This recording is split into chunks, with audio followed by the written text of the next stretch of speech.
कर्पूरगौरं करुणावतारं संसारसारं भुजगेन्द्रहारं सदा वसन्तं हृदयारविन्दे भवं भवानी सहितं नमामि। बोलिए शंकर भगवान की जय। बोलिए शिव महापुराण की जय। बोलिए हिंदू सनातन धर्म की जय। देखिए साथियों, शिव महापुराण का ये 14वां अध्याय चल रहा है, जिसके अंतर्गत व्रत ग्रहण करने का विधान बतलाया गया है। शंकर जी बोले, हे सुंदरी, जो भी जपन आज्ञा से हीन हो, क्रिया से हीन हो, दक्षिण पूर्व श्रद्धा से रहित हो, वह निष्फल होता है। तभी तो सिद्ध पुरुष अपनी भाव श्रद्धा बढ़ाते हैं। फिर तत्वज्ञाता स्वयं जपन करता आचार्य गुरुदेव के पास जाकर उन्हें संतुष्ट करते हैं। शरीर मन वाणी द्वारा उनका पूजन भी करते हैं।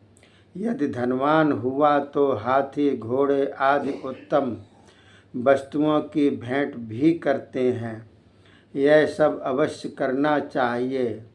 अपनी योग्यता के अनुसार फिर उनसे मंत्र ग्रहण करें।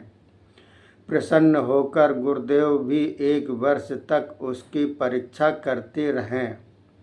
जब देखें कि यह निरअहंकार हो चुका है, तब शिष्य की पवित्रता के लिए उसे घृत से स्नान करावे। तब मंत्र से परम पवित्र औषधि आदि द्रव्य मिलाकर जल से स्नान करावें। वस्त्र आभूषणों से भूषित करके पुण्याहवाचन कराकर ब्राह्मणों का पूजन करे। उसके बाद गौशाला किंवा मंदिर आदि पुण्य स्थान में जाकर कृपा करके शिष्य को विधि पूर्वक, हे देवी जी, मेरे ज्ञान का उपदेश करे। तब शिष्य उसी मंत्र को 1008 नित्य ही अपने जीवन पर्यंत जपता रहे। तब उसे परम गति प्राप्त हो जाती है। मंत्र के जितने अक्षर हैं उससे चौगुना केवल रात्रि को भोजन करे। संयम रखे। जिस पुरुष ने पुरस्चरण करके नित्य के जपन का नियम कर लिया हो, उसके समान तो पुण्यात्मा भी नहीं। वाचिक जप द्वारा 1 गुणा फल है। उपांश जप का 100 गुणा, मानस का 1000 गुणा फल होता है। सगर्भ करने के द्वारा लक्ष्य गुणा फल है। सगर्भ तो मंत्र के आदि में तथा अंत में ओंकार होना चाहिए। ध्यान के साथ जप करना तो सगर्भ जप से 1000 गुणा विशेष है। हे देवी जी, इस प्रकार मैंने 5 विधियां सुना दी। उनमें से किसी को भी ग्रहण कर ले। सूर्य, अग्नि, गुरु, चंद्रमा, दीपक, जल, ब्राह्मण, गौ, इनके पास ही स्थिर होकर जपन करे। वशीकरण में पूर्वामुख, घात करने में दक्षिण मुख, धन प्राप्ति के लिए पश्चिम मुख तथा शांति पाने के लिए उत्तर मुख होकर जपन करे। उस समय श्यान चांडाल को देखे नहीं। यदि अचानक दिखाई पड़ जाए तो आचमन कर ले। सदाचार रखना परम धर्म है। परम तप, उत्तम धन, श्रेष्ठ विद्या, परम गति, ये सब आचार हैं। आचारहीन पुरुष लोक निंदित है, उसे परलोक का भी सुख नहीं प्राप्त होता। पुरुष सदाचारी होकर रहे। हे देवी जी, इस रहस्य को अधिकारी के बिना किसी के आगे नहीं कहना चाहिए। सदाचारहीन पतित चांडाल आदि जातियों को भी सुधारने वाला यह मंत्र किसी नास्तिक, द्वेषी, असूयक को नहीं कहना चाहिए। पवित्र किंवा अपवित्र दोनों अवस्थाओं में यह मंत्र परम फलदायक है। सिद्ध गुरु से प्राप्त हुआ यह मंत्र सिद्धदायक है, किंतु असिद्ध से लिया हुआ भी निष्फल नहीं। इसी के सिद्ध हो जाने पर सभी मंत्र सिद्ध हो जाते हैं, अन्यथा नहीं। हे कल्याणी, इस मंत्र का प्रयोग स्वल्प फल तथा भारणादिक के लिए कभी न करे। यह तो प्रभाववान महामंत्र है। अब दीक्षा विधि गुरु की महिमा इसमें बतलाई गई है। श्री कृष्ण जी बोले, हे महर्षि, आप जिन्हें पहले सूक्ष्म रूप से कह चुके हैं, अब उन उत्तम शिव संस्कारों को विस्तार पूर्वक सुनाने की कृपा करें। उपमन्यु बोले, सुनिए, 6 मार्ग शुद्ध कर लेने को संस्कार कहा जाता है, जिससे ज्ञान प्राप्ति एवं पाश बंधन विनाश होकर वह संस्कार दीक्षा को कहती है। यह दीक्षा 3 प्रकार की है, सांभवी, शाक्ति एवं मातृ। सांभवी दीक्षा गुरु दर्शन, स्पर्श, संभाषण आदि से पाश विनाशिनी होती है। यह सांभवी तीव्र भेद द्वारा 2 प्रकार की है। जिसके द्वारा पाप समूह नष्ट हो जाए वह तीव्रा, तथा जिसके द्वारा शीघ्रातिशीघ्र आनंद प्राप्त हो जाए तीव्रता सांभवी दीक्षा है। गुरु जी योग के मार्ग द्वारा शिष्य के शरीर में प्रवेश करके जो ज्ञानमयी दीक्षा देते हैं, उसे शाक्ति दीक्षा कहा जाता है। कुंड मंडल के साथ साथ जो क्रिया वाली दीक्षा दी जाए वह मांत्री दीक्षा है। गुरुदेव भी शिष्य परीक्षा करके ही दीक्षा प्रदान करें। ज्ञान तथा क्रिया द्वारा शिष्य का शोधन कर लें। शिष्य भी गुरुदेव को अपना साथ दे, शिव पूजन करे, गुरु संगत में रहे। इस प्रकार अपने गुरु जी के गौरव को बढ़ाने का प्रयत्न करे। शिव ही गुरु हैं और गुरुदेव ही शिष्य हैं, कभी इनमें भिन्नता न जाने। गुरुदेव की आज्ञा द्वारा ही सभी काम करे। गुरु के सामने आसन पर ना बैठे। अज्ञान से गुरु के सम्मुख विरुद्ध बोलने का पाप ना करे, रौरव नरक होता है। गुरु यदि गुणवान तत्व ज्ञाता है एवं शिव भक्त है तो वह परम मुक्तिदायक है। गुरुदेव अपने घर में आए हुए ब्राह्मण वर्ण शिष्य को 1 वर्ष तक तथा क्षत्रिय वर्ण को 2 वर्षों तक एवं वैश्य को 3 वर्षों तक परीक्षण करे।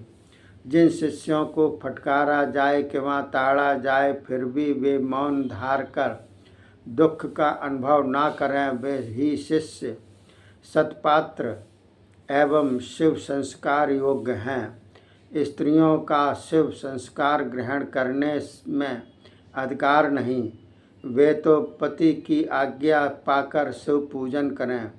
पतिहीन नारी पुत्र किंवा अन्य किसी से आज्ञा ले ले। कन्या हो तो पिता की आज्ञा ग्रहण करे। उपमन्यु बोले, हे श्री कृष्ण जी, जब कोई साधन कराने लगे तब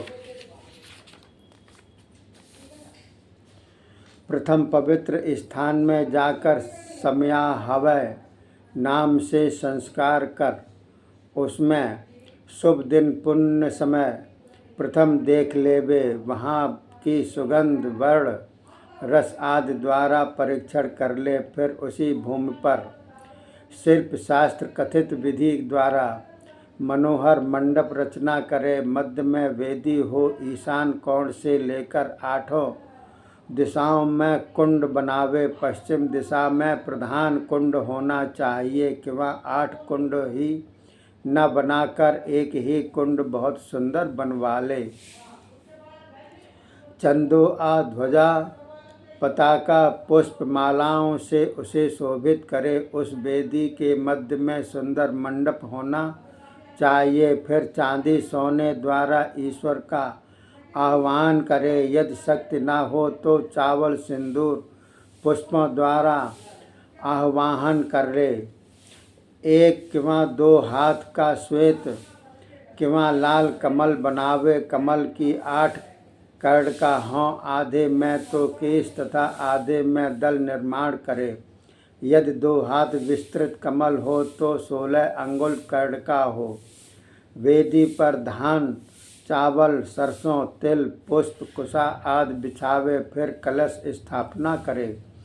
कलश चाहे धातु का हो या मृतिका का, उसे शुद्ध जल से भर ले। उस पर सुगंधित पुष्प अक्षत कुशा दूर्वा नया लाल वस्त्र तथा श्रीफल हरा धारण करे। कमल के उत्तर दल में उसके आसन की कल्पना करके स्वयं आसन पर बैठ जाए। चंदन मिश्रित जल द्वारा आचमन करके षोडशोपचार द्वारा विधि पूर्वक कलश पूजन स्थापना आदि करे।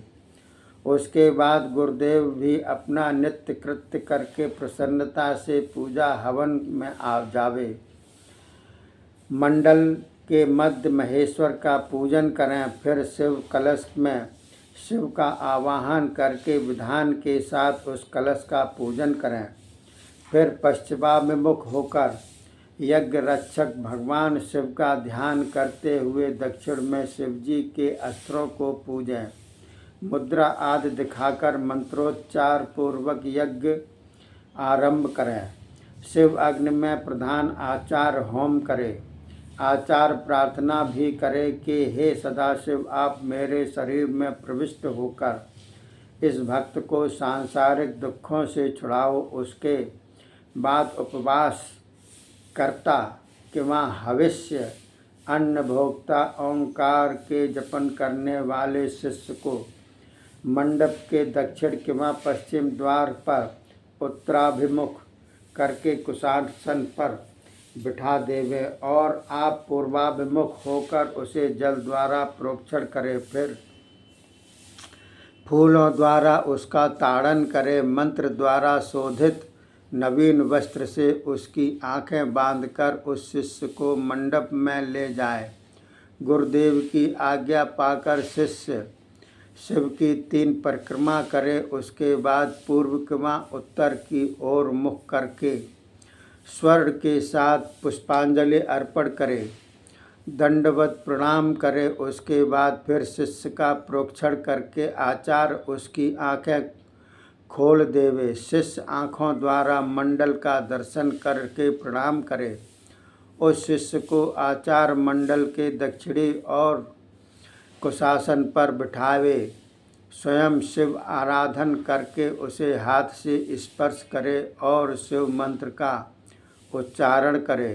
शिव शास्त्रानुसार प्राणों का विनिर्गम करके शिष्य के शरीर में प्रविष्ट होकर मंत्रों द्वारा तर्पण करे। मूल मंत्र के तर्पण में 10 आहुतियाँ, अंग देवताओं के लिए 3 आहुतियाँ प्रदान करे। उसके बाद 10 आहुतियाँ आचार्य फिर देवे। उसके बाद महेश्वर का पूजन करके आचमन करे। क्षत्रिय हो अथवा वैश्य उनका उद्धार करके उनमें ब्राह्मणत्व को उत्पन्न करे। फिर उसे रुद्र कहकर संबोधित करे। गुरुदेव वायु को नाड़ी द्वारा निकाल कर सुषुम्ना नाड़ी द्वारा धारण करे। फिर मंत्रों से हृदय में प्रवेश करे। शिष्य को आसन पर बिठा दे। घट जल से मंत्रों द्वारा उसका प्रोक्षण करे। उसके बाद शिष्य फिर जाकर स्नान करे और शुद्ध वस्त्र धारण करके मंडप में आ जाए। पहले की तरह गुरु उसे कुशा के आसन पर बिठाकर देव पूजन करके करन्यास आदि करे। फिर आचार भस्म लेकर शिष्य का स्पर्श करते हुए शिव स्मरण करे। हाथ जोड़कर प्रार्थना करे कि हे देवादिदेव, आप यहाँ अचल होकर विराजें। फिर शिव जी के तेज का स्मरण करे। उसके बाद गुरुदेव शिष्य के कान में धीरे धीरे शिव मंत्र का उपदेश करे और शिष्य भी हाथ जोड़कर सुनता जाए। फिर आचार्य की आज्ञा पाकर शिष्य शिव मंत्र का उच्चारण करे। गुरुदेव उससे शक्ति मंत्र बुलवाकर मंगलाचरण करे, योगासन की शिक्षा दे।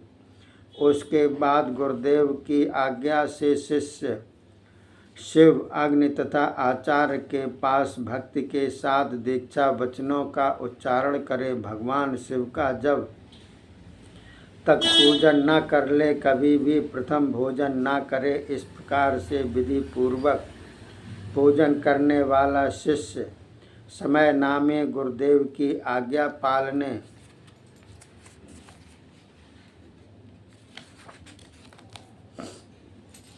का अधिकारी पा लेता है। इसके बाद करन्यास आदि करके हाथ से भस्म लेकर शिष्य को देवे। अभिमंत्रित रुद्राक्षमी दे। शिव शंकर जी की मूर्ति भी दे। पूजन हवन जपन ध्यान आदि साधन समझा दे। शिष्य इन सब वस्तुओं को आदर के साथ ग्रहण करे। बोलिए शंकर भगवान की जय। शिव महापुराण की जय। हिंदू सनातन धर्म की जय। अगला 17वां अध्याय है जिसमें शिव दीक्षा विधि निरूपण बतलाया गया है। अगले एपिसोड में बतलाएंगे। तब तक के लिए धन्यवाद। जय हिंद, जय भारत।